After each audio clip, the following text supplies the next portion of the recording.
Anleolife sent me these raised garden beds. I got them in the color gray. They also have a white option. These are 4 foot across by 1.5 feet tall. And if I'm being completely honest, I was so shocked at how heavy these were. Now this is a pack of 2, so maybe that's why it felt a little bit heavier. But you could just tell before I got them out of the box that they were gonna be really heavy duty and nice.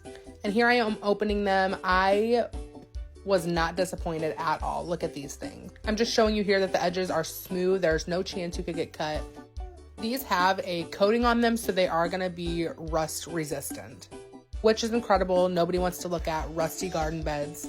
I also loved how easy these were to assemble. You can see here I am taking everything out of the bag that it comes with. It comes with gloves, but like I said, these edges are so smooth, I really doubt you'll get cut. Building them is literally as simple as lining up the holes, putting your screw in, and then putting on your wing nut. And they come with their own screwdriver, so you have everything you need right there in the box.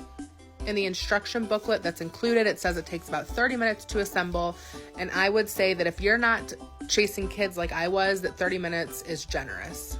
They are truly so simple to put together. Like, I let Maggie help me, and I ended up having to hold her for building about half of it. And then I had to hold Matilda for building about half of it. So that just goes to show that it's pretty simple.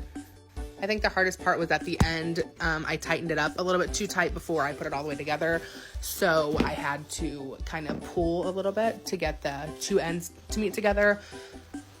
I think that just shows how sturdy it is with it being so strong and like having to pull the ends together. And I know you guys are thinking, Katie, you're just saying this to sell it to us. You want to make a commission off of this. And I'm not. I would not pitch something to you guys that I didn't think was good quality. That's not who I am.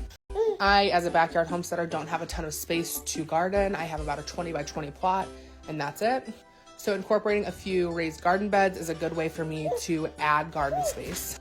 In one of these garden beds, you could plant about 4 tomato plants if you wanted. I am kind of thinking I might plant melons or pumpkins or maybe even zucchini in these. And this is where I just wanted to show you guys how truly huge these things are. I cannot believe how big they are. I was so shocked. Like, they come up to my shoulders just about, and I'm 5'6". Here's my 3-year-old laying in it just to show you.